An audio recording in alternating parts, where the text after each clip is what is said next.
Christina and Paul had been married for 4 years, but Christina had recently changed jobs.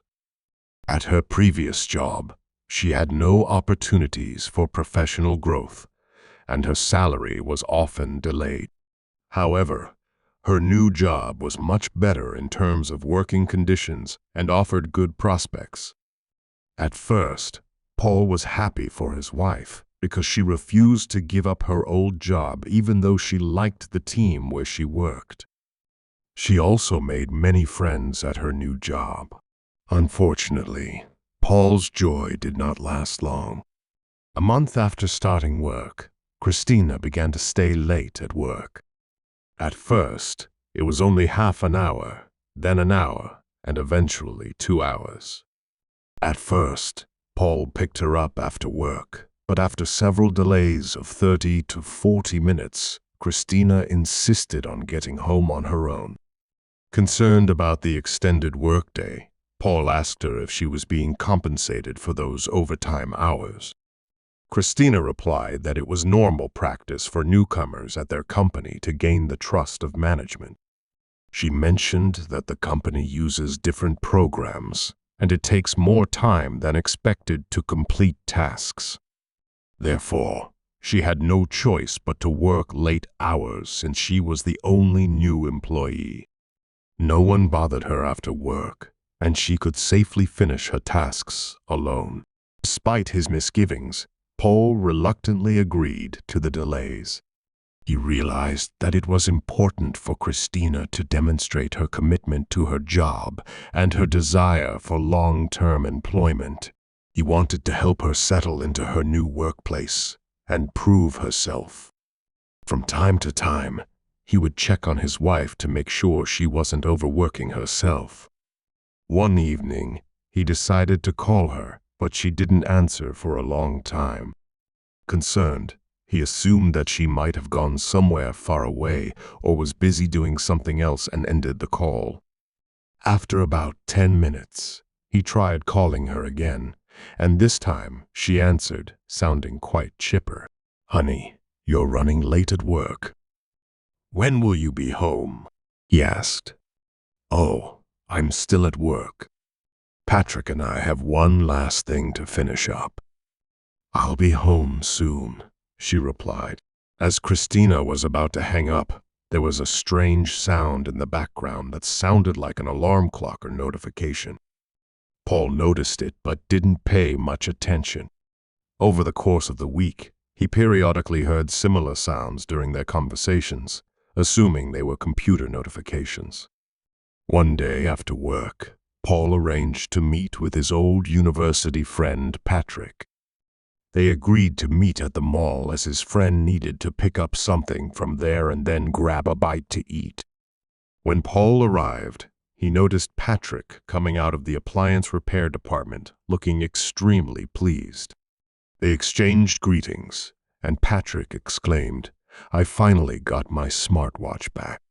I felt lost without it all week."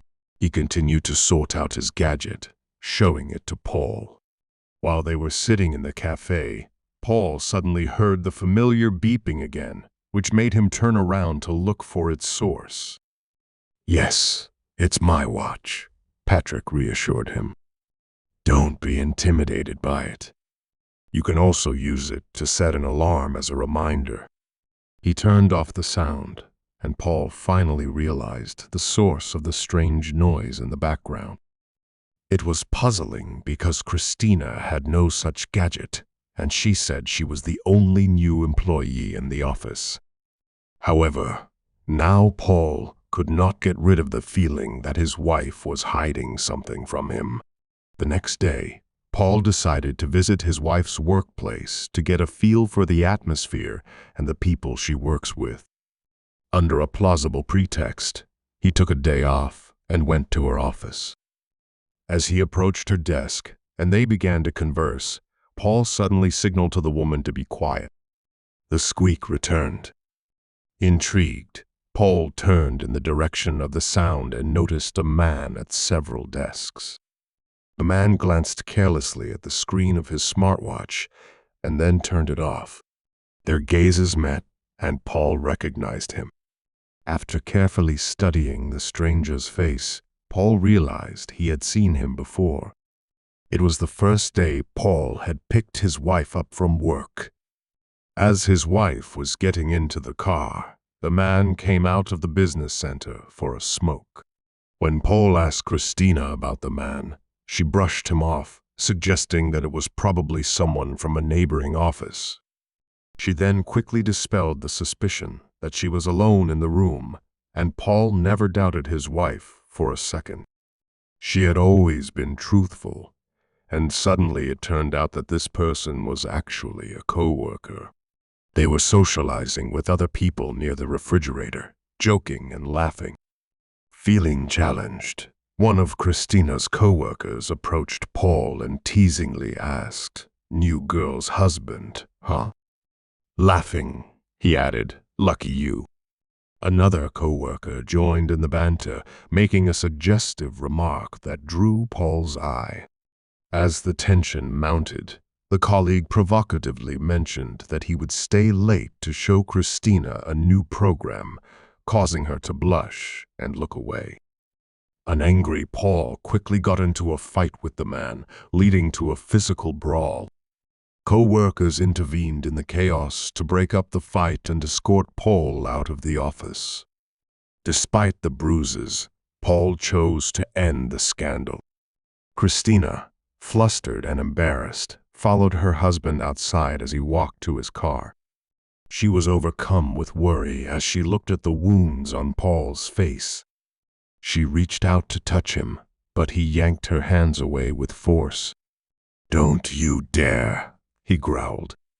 "Tell me, did you sleep with him?" "Darling, appearance, what you've got executed to yourself."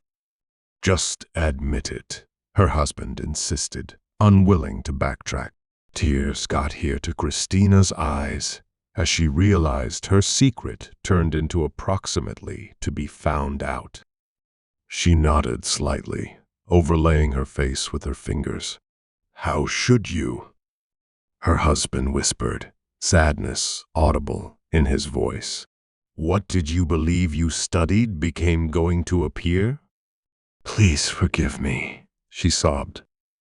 Her husband should slightly include his anger at the fragile lady.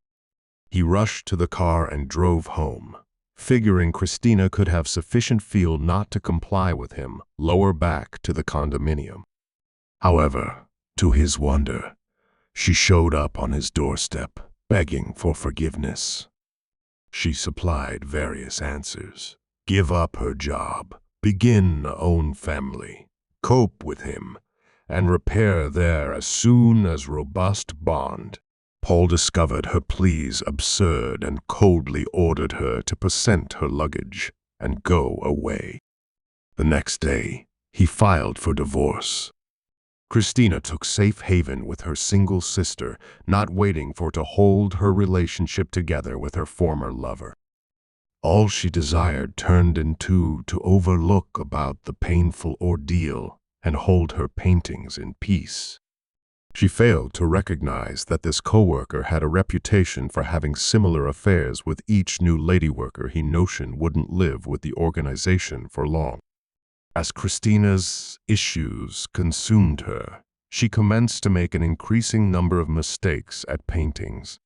Eventually, a gross errors in handling a key consumer brought about her termination.